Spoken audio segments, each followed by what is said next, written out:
TVS. இந்த பெயரை கேள்விப்பட்டதும் பலருக்கும் முதலில் நினைவுக்கு வருவது டிவிஎஸ் 50 ஆகத்தான் இருக்கும். இன்று பைக்கிலும் காரிலும் சாலைகளில் சீறி பாய்பவர்களில் 90% பேர் ஆரம்பத்தில் வண்டி ஓட்ட கற்றுக்கொண்டதே இதில்தான். ஸ்போர்ட்ஸ் பைக், சூப்பர் பைக் என இப்போதைய ட்ரெண்டிங் மாறி இருந்தாலும் பலருக்கும் முதல் டூ வீலர் என்ற ஞாபகத்தை ஏற்படுத்திய பெருமை இதற்கு மட்டுமே உண்டு. ஆண் பெண் இருபாலரும் ஓட்டிச் செல்ல ஏதுவாக இருந்ததால் விற்பனையில் கொடிகட்டி பறந்தது டிவிஎஸ் 50.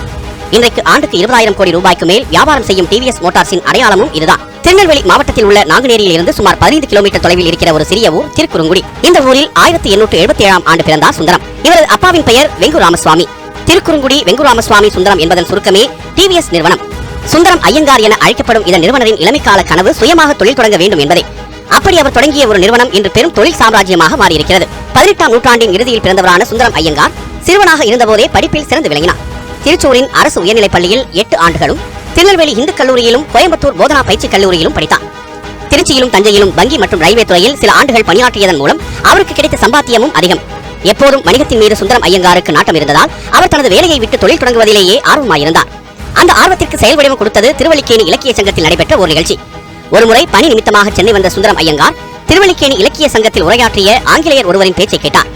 அந்த தன்னம்பிக்கை உரை அவருக்குள் உத்வேகம் கொடுத்தது. இதனால் வேலையை உதறிவிட்டு தொழில் தொடங்குவதில் கவனம் செலுத்தினார். அவர் முன் பல்வேறு வாய்ப்புகள் இருந்தும் அவர் தேர்வு செய்தது ஆட்டோமொபைல் துறையைத்தான். அன்றைய தேதியில் மும்பை, கொல்கத்தா போன்ற பெரிய நகரங்களில் அப்போதுதான் பேருந்து போக்குவரத்து அறிமுகமாகியிருந்தது. ஆனால் தென்னக சாலைகளிலோ மாட்டு வண்டிகளும் குதிரை வண்டிகளும் மட்டுமே ஓடின. ரயில்வே சேவையும் அங்கொன்றும் இங்கொன்றுமாக இருந்ததால் மக்கள் ஒரு இடத்திலிருந்து மற்றொரு இடத்துக்கு செல்ல மிகவும் சிரமப்பட்டனர். இதனால் மோட்டார் வாகனங்கள் தான் பிற்காலத்தில் சாதாரண மனிதனின் வாழ்க்கையை தலைகீழாக மாற்றப் போகிறது என்பதை அன்றே மிகச் சரியாக கணித்தார் சுந்தரம் ஐயங்கார். ஒரு ஊருக்கு பேருந்துகள் வந்து போகின்றன என்றால் அந்த ஊருக்கு வந்து செல்லும் மக்கள் மற்றும் பொருட்களின் போக்குவரத்து அதிகமாக இருக்க வேண்டும். ஆனால் 100 ஆண்டுகளுக்கு முன்பு இருந்த நிலை முற்றிலும் நேரெதிரானது. அப்படி ஒரு சூழலில் தனியார் பேருந்து நிறுவனம் ஒன்றை தொடங்க நிச்சயம் யாராக இருந்தாலும் ஒரு அசாத்திய துணிச்சல் வேண்டும். துணிந்து களத்தில் இறங்கினாலும் தமிழகத்தின் எந்த பகுதியில் தொழில் செய்வது எனும் குழப்பம் சுந்தரம் ஐயங்காருக்கு இருந்தது. காரணம், பெரும்பாலான இடங்களில் ஆங்கிலேயர் ஆட்சி இருந்ததால் சுய தொழிலுக்கு அதிக வரி விதிப்பு இருந்தது. வரும் லாபத்தின் பெரும் பகுதியை ஆங்கிலேயருக்கு வரியாக செலுத்த வேண்டும். அதே நேரம் நாட்டின் ஒரு சில பகுதிகள் மன்னர்களின் கீழ் சமஸ்தானங்களாக இருந்தன. ஆங்கிலேயர்களின் வரி விதிப்பை விட சமஸ்தானங்களில் விதிக்கப்படும் வரி சற்று குறைவுதான். இதனால் 1912ஆம் ஆண்டு அப்போதிருந்த புதுக்கோட்டை மன்னரிடம் அனுமதி வாங்கி தஞ்சாவூர் புதுக்கோட்டை வழித்தடங்களில் பேருந்து சேவையை தொடங்கினார் சுந்தரம் ஐயங்கார். இதுதான் தென்னிந்தியாவின் முதல் பயணிகள் பேருந்து சேவை என்பதும் நினைவு கூறத்தக்கது. ஆயிரக்கணக்கான ஆண்டுகளாக நடந்து தேய்ந்து போயிருந்த தமிழர்களின் கால்களுக்கு ஓய்வு கொடுத்து பேருந்துகளில் பயணிக்க வைத்த பெருமை டிவி சுந்தரம் ஐயங்காரையே சேரும். அப்போதெல்லாம் பேருந்தில் பயணிப்பவர்களிடம் ஆட்களுக்கு தகுந்தாற்போல் பேரம் பேசித்தான் கட்டணம் வசூல் செய்யப்பட்டு வந்தது. அதோடு பேருந்திற்கு தேவையான ஆட்கள் நிறையும் வரை ஒரே இடத்தில் காத்திருப்பார்கள். புதிதாக தொழில் தொடங்கிய சுந்தரம் ஐயங்கார் தனது பேருந்து சேவையில் புதிய திட்டங்களையும் கொள்கைகளையும் புகுத்த திட்டமிட்டார். அதன்படி இவ்வளவு தூரத்துக்கு இவ்வளவு கட்டணம் என்றும் பயணிகள் கொடுக்கும் காசுக்கு டிக்கெட் வழங்குவது என்றும் ஒரு ஒழுங்குமுறையை ஏற்படுத்தப்பட்டது.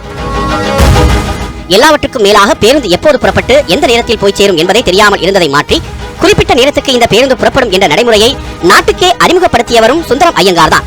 நேரத்தின்படி பஸ் ஒரு நிமிடம் கூட தாமதமாக செல்லக்கூடாது என்பதற்காக ஒவ்வொரு டிரைவருக்கும் ஒரு வாட்சை தந்தார் அவர். டிவிஎஸ் பேருந்துகள் வருவதையும் போவதையும் வைத்து நேரத்தை துல்லியமாக சொல்கிற அளவுக்கு மக்களும் பழகி போயிருந்தனர் என அப்போது கூறப்பட்டது.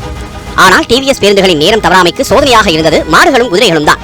காரணம், அக்காலத்தில் சாலைகளில் குதிரை வண்டிகளும் மாட்டு வண்டிகளும் மட்டுமே அதிகம் ஓடியதால் சாலைகளில் ஆங்காங்கே அவற்றின் கால்களில் இருந்த லாரங்களும் ஆணிகளும் கழன்று விழுந்திருக்கும். இதனால் பேருந்துகளின் டயர் பஞ்சராகி அடிக்கடி நின்று போவது தொடர்கதையானது. இதற்கு தீர்வு காண முயன்ற சுந்தரம் ஐயங்கார் சுமார் 4 அடி நீளம் உள்ள வாகனம் ஒன்றை பேருந்திற்கு முன்பாக பொருத்தினார். பின்னர் அதில் காந்தத்தை கட்டி ஓடவிட்டார். இதனால் சாலையில் கிடந்த அனைத்து லாரங்களும் ஆணிகளும் காந்தத்தில் ஒட்டிக்கொண்டு விட டிவிஎஸ் பேருந்துகள் பஞ்சர் ஆகாமல் ஓடத் தொடங்கின. இப்படியாக அனுபவம் வாயிலாகவே புது தொழில்நுட்பங்களையும் கண்டறிய தொடங்கினார் அவர். பேருந்து நிறுவனத்தின் மூலம் நல்ல லாபம் வந்து கொண்டிருந்தாலும் அடுத்த சில ஆண்டுகளில் தொழிலை கைவிட வேண்டிய கட்டாயம் சுந்தரம் ஐயங்காருக்கு ஏற்பட்டது. புதுக்கோட்டை சமஸ்தானத்துடன் செய்து கொண்ட ஒப்பந்தம் காலாவதி ஆனதாலும் அதை மீண்டும் புதுப்பிப்பதில் இருந்த சிக்கலாலும் பேருந்து நிறுவனத்தை கைவிட்டு வேறொரு தொழில் செய்ய முடிவெடுத்தார் அவர். ஆனால் இந்த முறையும் அவர் பார்வை திரும்பியது ஆட்டோமொபைல் துறை பக்கம்தான். 1919ஆம் ஆண்டு வாகனங்களுக்கான உதிரி பாகங்கள் மற்றும் துணை பாகங்களை விற்பனை செய்யும் நிறுவனத்தை மதுரையில் தொடங்கினார் சுந்தரம் ஐயங்கார். தவிர பழைய கார்களை சர்வீஸ் செய்யும் சர்வீஸ் ஸ்டேஷன்களும் நிறுவப்பட்டன. சுந்தரம் ஐயங்காருக்கு இருந்த அபார தொழில் திறமையால் அடுத்த 10 ஆண்டுகளில் வாகன உதிரிபாக விற்பனை தொழிலில் உச்சத்தை தொட்டது டிவிஎஸ் நிறுவனம். இதுவரை கிடைத்த அனுபவங்களை கொண்டு புதிய கார்களை விற்பனை செய்யும் ஏஜென்சியை தொடங்கினார் அவர். ஃபோர்ட், செவர்லே கார்களுக்கான விற்பனை உரிமையையும் பெற்றார். புதிய கார்களை விற்கும் அவரது தொழிலுக்கு நல்ல வரவேற்பு கிடைத்தது. பணக்காரர்கள் பலரும் சொந்தமாக கார்களை வாங்க ஆரம்பித்தனர். ஆனாலும் இன்னும் அதிகமாக கார்களை விற்பனை செய்ய முடிவு செய்த அவர் அதற்காக தேர்ந்தெடுத்த யுக்தி ஆச்சரியமானது. டிவிஎஸ் ஷோரூமில் இருக்கும் புது காரை எடுத்துக்கொண்டு நேரடியாக செல்வந்தரோ அல்லது ஜமீன்தார்களின் வீட்டுக்கோ போகும்படி அவரது மகன் துரைசாமியிடம் கூறுவாராம் சுந்தரம் ஐயங்கார். பின்னர் டிரைவரையும் காரையும் அவர் வீட்டிலேயே விட்டுவிட்டு அந்த செல்வந்தர் அதுவரை பயணித்து வந்த குதிரை வண்டியை எடுத்துக்கொண்டு கிளம்பி வந்துவிட சொல்வாராம். மறுபடியும் ஒரு வாரம் கழித்து அவர்களது வீட்டிற்கு சென்றால் இந்த இடைப்பட்ட நாட்களில் காரில் பயணித்து அதன் சொகுசுக்கு அடிமையாகிவிட்டிருப்பார் அந்த செல்வந்தர். ஊராரையும் மற்ற ஜமீன்தார்களையும் வாய்ப்பிழக்க வேடிக்கை பார்க்க வைக்கும் அந்த காரை திருப்பி தர மனமில்லாமல் தேவையான பணத்தை கொடுத்து காரை வாங்கி விடுவார்கள் அவர்கள். கார் வாங்க போதுமான வசதி இருந்தும் அது தொடர்பான புரிதல் இல்லாதவர்களிடம் இப்படியான மார்க்கெட்டிங் வித்தையை கையாண்டவர் சுந்தரம் ஐயங்கார். தவிர குதிரை வண்டியை வாங்கிக் கொண்டு புதிய காரை விற்றதன் மூலம் எக்ஸ்சேஞ்ச் ஆஃபர் திட்டங்களுக்கெல்லாம் முன்னோடியாகவும் அவர் இருந்துள்ளார். வாகன தயாரிப்பில் இப்போது போலவே அப்போதும் அமெரிக்காவை தலைமையிடமாக கொண்ட ஜெனரல் மோட்டார்ஸ் தான் முன்னணியில் இருந்தது. கார்களை விற்பதில் சுந்தரம் ஐயங்காருக்கு இருந்த திறமையை கண்ட ஜெனரல் மோட்டார்ஸ் அடுத்த சில ஆண்டுகளில் அவர்களின் அனைத்து வித வாகனங்களுக்கான முழுமையான விற்பனை உரிமையை அவருக்கு வழங்கியது. இதுவே டிவிஎஸ் நிறுவன வரலாற்றில் மிகப்பெரிய திருப்பு முனையாக அமைந்தது. இதைத் தொடர்ந்து டிவிஎஸ் நிறுவனம் போக்குவரத்து துறையில் மீண்டும் அடியெடுத்து வைத்தது. பேருந்து மட்டுமல்லாமல் சரக்கு போக்குவரத்திற்காக லாரிகளும் இயக்கப்பட்டன. 1939ஆம் ஆண்டு மதுரையில் சதன் ரோட்வேஸ் என்ற பயணியர் மற்றும் சரக்கு போக்குவரத்து நிறுவனத்தை தொடங்கினார் சுந்தரம் ஐயங்கார். விரைவிலேயே நாட்டின் ஆகப்பெரிய சரக்கு போக்குவரத்தினை கொண்ட தனியார் நிறுவனமாக உருவெடுத்தது சதன் ரோட்வேஸ். 1912 முதல் தனக்கு தேவையான பேருந்துகளை வெளிநாடுகளில் இருந்துதான் வாங்கினார் சுந்தரம் ஐயங்கார். அப்படி வாங்குவதை விட தானே பேருந்துகளை உருவாக்க வேண்டும் என்று நினைத்ததன் விளைவு பேருந்து பாடி கட்டும் கம்பெனி ஒன்றை ஆரம்பித்தார். அவரது கம்பெனியில் தயாரான பேருந்துகள் நீண்ட காலம் உழைக்கக்கூடியதாக இருந்தன. இப்படியாக சுந்தரம் ஐயங்காரின் தொழில் ஏறுமுகத்திலேயே இருந்த நேரத்தில்தான் 2ஆம் உலகப் போர் மூண்டது. பல நாடுகளும் அணி சேர்ந்து மோதிக்கொண்ட அந்த கடும் யுத்தத்தால் உலக பொருளாதாரமே கிட்டத்தட்ட முற்றிலுமாக முடங்கிய காலகட்டம் அது. இதனால் நாட்டில் பெட்ரோல் தட்டுப்பாடு அதிகரித்தது. எரிபொருள் பற்றாக்குறையால் வாகன போக்குவரத்து ஸ்தம்பித்தது. இந்த சமயத்திலும் தனது பேருந்து சேவையை நிறுத்த விரும்பாத சுந்தரம் ஐயங்கார் டிவிஎஸ் பேருந்துகளில் பெட்ரோல் என்ஜின்களுக்கு பதிலாக கரி இன்ஜினை பொருத்தி ஓட்டத் தொடங்கினார். இந்த இன்ஜினை தயார்படுத்தவே 2 மணி நேரம் தேவைப்படும். கரியை எரிக்கும் போது அதிலிருந்து வெளிப்படும் நீராவியை சிலிண்டர்களில் சேகரித்து பிஸ்டன்களை இயங்கச் செய்வதன் மூலம் பேருந்துகள் ஓடியது. இதற்காக பேருந்து செல்லும் வழியில் பெட்ரோல் பங்குகளைப் போல ஆங்காங்கே கரி நிரப்பும் இடங்களும் நிறுவப்பட்டன. மதுரையை மையமாக வைத்தே தொழில் செய்த சுந்தரம் ஐயங்கார் அடுத்து சென்னையில் அடியெடுத்து வைக்க விரும்பினார். சென்னைக்கு வந்து புதிதாக ஒரு நிறுவனத்தை தொடங்குவதை விட சென்னையில் ஏற்கனவே இருக்கும் ஒரு நிறுவனத்தை வாங்கி தனதாக்கிக் கொள்ள நினைத்ததன் விளைவு 1936இல் மெட்ராஸ் ஆட்டோ சர்வீஸ் நிறுவனத்தை வாங்கினார். 1936இல் சென்னையில் அவர் ஆரம்பித்த சர்வீஸ் ஸ்டேஷன் தான் அன்றைக்கு ஆசியாவிலேயே மிகப்பெரிய சர்வீஸ் ஸ்டேஷனாக இருந்தது. 1945இல் சுந்தரம் மோட்டார்ஸ் என்கிற நிறுவனத்தை தொடங்கி உலக அளவிலும் இந்திய அளவிலும் பிரபல நிறுவனங்கள் தயாரிக்கும் கார்களை வாங்கிவிட்டார். இத்தனை நிறுவனத்தை அவர் அடுத்தடுத்து தொடங்கி வெற்றி பெற காரணம் அவரது நேர்மையான வளர்ச்சியை நோக்கிய அணுகுமுறைதான். அதற்கு பல்வேறு உதாரணங்கள் உண்டு. டிவிஎஸ் பேருந்துகளில் எத்தனை சீட்டுகள் உண்டோ அதற்கு மேல் ஒருவரை கூட ஏற்றிக்கொள்ளக்கூடாது என்பது சுந்தரம் ஐயங்காரின் உத்தரவு. தனது உத்தரவு சரியாக பின்பற்றப்படுகிறதா என நேரடியாகவே சோதனை செய்து பார்க்க விரும்பினார் அவர். முழுவதும் ஆட்கள் உட்கார்ந்திருக்கும் ஒரு டிவிஎஸ் பேருந்தை நிறுத்தி அதில் ஏறிக்கொள்ளலாமா என ஓட்டுநரிடம் கேட்டார். முதலாளி என்று தெரியாத அந்த ஓட்டுநர் சீட்டில்லாத போது ஆட்களை ஏற்றிக்கொள்கிற வழக்கமில்லை என்று கூறியுள்ளார். அதிகமாக காசு தருகிறேன் என்று ஆசை காட்டி பார்த்தும் பணத்தை விட முதலாளியின் உத்தரவுதான் முக்கியம் என அந்த ஓட்டுநர் சொல்ல அவரை பாராட்டினார் சுந்தரம் ஐயங்கார். ஒருமுறை நடிகர் எம்.ஆர். ராதா மதுரை வந்தபோது அவர் கார் பழுதானது. மாலையில் அவர் நாடகம் ஒன்றில் நடிக்கச் செல்ல வேண்டிய கட்டாயம். எனவே டிவிஎஸ் ஒர்க் ஷாப்பிற்கு சென்றார். அங்கு அவரை போலவே காரை சரிபார்க்க பலரும் வரிசையில் நின்று கொண்டிருந்தனர்.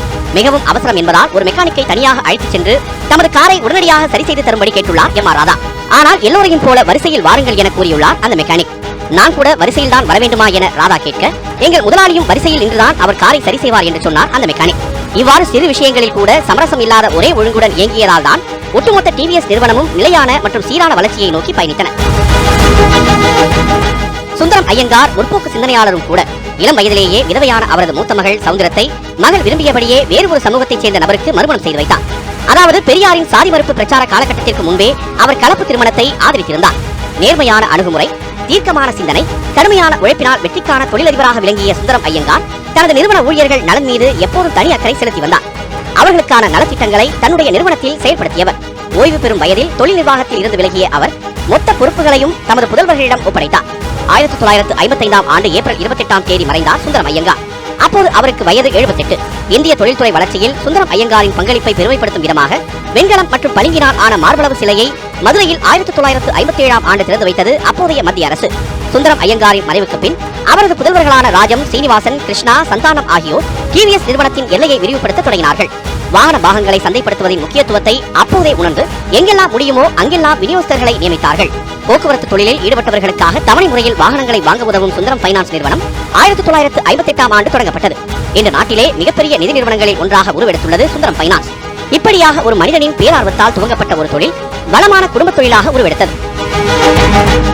1960ஆம் ஆண்டு வரை விற்பனை துறையில் மட்டுமே கவனம் செலுத்தி வந்த டிவிஎஸ் குழுமம் உற்பத்தி துறையிலும் கால் பதித்தது. அப்போதைய பிரதமர் ஜவஹர்லால் நேரு இந்தியாவின் வளர்ச்சிக்காக பல்வேறு பொருளாதார சீர்திருத்தங்களை ஏற்படுத்தினார். இதன் விளைவாக உள்ளூர் தயாரிப்புகளுக்கான தேவை வேகம் பிடிக்க தொடங்கியது. அப்போதுதான் பிரீமியர், அசோக் லேலண்ட், மஹிந்திரா அண்ட் மஹிந்திரா போன்ற நிறுவனங்களும் பெரிய அளவிலான உற்பத்தி தொழிற்சாலைகளை நிறுவி வந்தன. டிவிஎஸ் தன் பங்கிற்கு brakes India, wheels India, TVS fasteners, TVS motors என சென்னையில் உள்ள அம்பத்தூர் மற்றும் பாடியிலும் ஓசூரிலும் உற்பத்தி தொழிற்சாலைகளை நிறுவியது. இங்கு தயாரிக்கப்படும் பொருட்கள் பல்வேறு நாடுகளுக்கும் ஏற்றுமதியாகின்றன. உலகில் தயாரிக்கப்படும் பெரும்பாலான வாகனங்களில் 1-2 பாகமாவது டிவிஎஸ் நிறுவனத்தை சேர்ந்ததாக இருக்கும் சாத்தியக்கூறுகள் அதிகம். இந்திய சாலைகளில் செல்லும் வாகனங்களில் 35% டிவிஎஸ் நிறுவன உதிரி பாகங்களை கொண்டதாக இருக்கும் என சொல்லப்படுகிறது.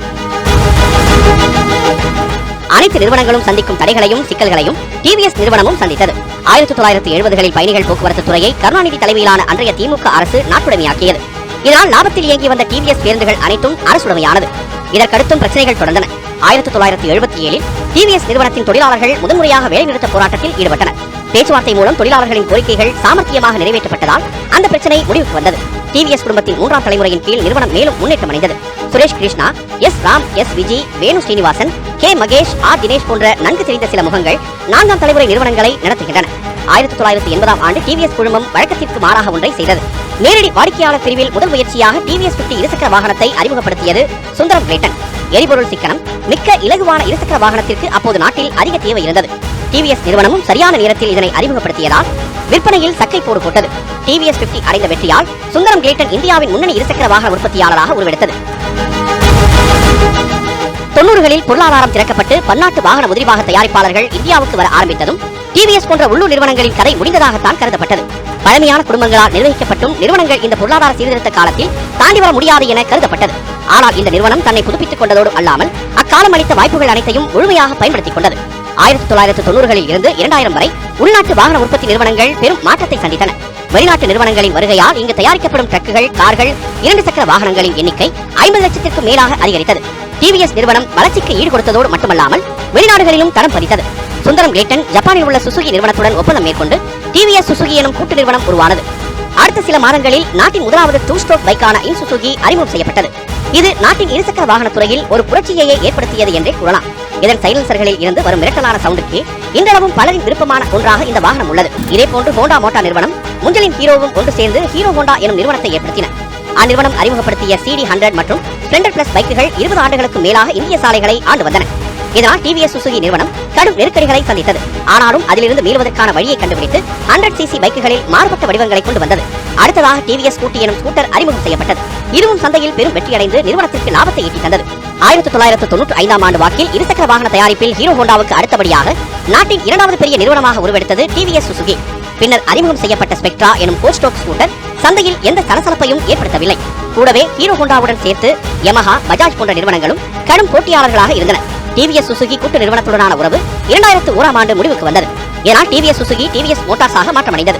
அந்த ஆண்டு உள்நாட்டிலேயே தயாரிக்கப்பட்ட 110cc பைக்கான விக்டரை அறிமுகம் செய்ததன் மூலம் டிவிஎஸ் மோட்டார்ஸ் மீண்டும் ஒரு திருப்பத்தை நிகழ்த்தியது. அதற்கடுத்ததாக ஸ்டார் சிட்டி, அப்பாச்சி போன்ற மாடல்கள் வெளிவந்த பின்னர் உயர்தர இருசக்கர வாகன உற்பத்தியில் நுழைந்தது. தற்போது BMW நிறுவனத்துடன் தொழில்நுட்ப ஒப்பந்தம் மேற்கொண்டு 200cc-க்கும் அதிகமான பல்வேறு மாடல்களை சந்தைகளில் அறிமுகம் செய்து வருகிறது டிவிஎஸ் மோட்டார்ஸ். இன்றைய தேதியில் ஆண்டுக்கு 30 லட்சத்துக்கும் மேற்பட்ட வாகனங்களை டிவிஎஸ் மோட்டார்ஸ் விற்பனை செய்து வருகிறது. அதன் ஆண்டு வர்த்தகம் சுமார் 20,000 கோடிக்கும் மேல் உள்ளது. 6-7 பேர் பணிபுரியும் மளிகை கடையிலேயே தொழிலாளர் பிரச்சனை தலையை பிடித்துக் கொள்ள வைக்கிறது. அப்படியானால் சுமார் 40,000 பேர் பணிபுரியும் நிறுவனத்தின் சூழல் எப்படி இருக்கும்? தினம் தினம் பிரச்சனையாகத்தானே விரியும் என்று நீங்கள் நினைத்தால் அது தவறு. இதுவரை பெரிய அளவிலான தொழிலாளர் போராட்டம் என எதுவும் டிவிஎஸ் குழுமத்தில் நிகழ்ந்ததில்லை. தொழிலாளர்கள் தான் ஒரு நிறுவனத்தின் ஆன்மா என்பதை அப்போதே உணர்ந்திருந்த சுந்தரம் ஐயங்கார் அவர்களுக்கு தேவையான அனைத்து வசதிகளையும் செய்து கொடுத்தார். அலுவலகத்தில் கேண்டீன் முறையை அறிமுகப்படுத்திய பெருமையும் டிவிஎஸ் நிறுவனத்துக்கு தான் உண்டு. அத்துடன் குடியிருப்புகள், குழந்தைகளின் கல்விக்கு பள்ளிகள், சிகிச்சை பெறுவதற்கு மருத்துவமனை என்று தொழிலாளர்களின் குடும்பத்துக்கு தேவையான அனைத்து வசதிகளும் டிவிஎஸ் நிறுவனத்தில் செய்து கொடுக்கப்பட்டதால் டிவிஎஸ் நிறுவன தொழிலாளர்களின் வாழ்க்கை தரமும் மேம்பட்டது. இதனாலேயே தாத்தா, அப்பா, பேரன், கொள்ளு பேரன் என்று 4 தலைமுறையாக தொடர்ந்து இதே நிறுவனத்தில் வேலை பார்த்து வருகிற பல குடும்பங்களும் உண்டு. இது நம் நிறுவனம், இதை முன்னேற்ற வேண்டியது நம் கடமை என்னும் உணர்வு முதலாளிக்கு ஏற்படுவது வியப்பானதல்ல. ஆனால் அதே எண்ணம் அது கீழ்மட்டத்தில் இருக்கும் தொழிலாளிக்கும் ஏற்பட வேண்டும். அதில்தான் அந்த நிறுவனத்தின் வெற்றியே அடங்கியிருக்கிறது. அந்த எண்ணத்தை தொழிலாளர்களுக்கு ஏற்படுத்தியதுதான் டிவிஎஸ் நிறுவனத்தின் வெற்றிக்கு அடித்தளம். 100 ஆண்டுகளுக்கு முன்பு புதுமையான தொலைநோக்கு சிந்தனை, கடின உழைப்பு மற்றும் உறுதியுடன் சுந்தரம் ஐயங்கார் தொடங்கிய டிவிஎஸ் நிறுவனம் இன்றைக்கு பல நிறுவனங்களாக ஆலமரம் போல் கிளைப்பரப்பி தமிழக தொழில்துறையின் அடையாளமாக திகழ்ந்து வருகிறது.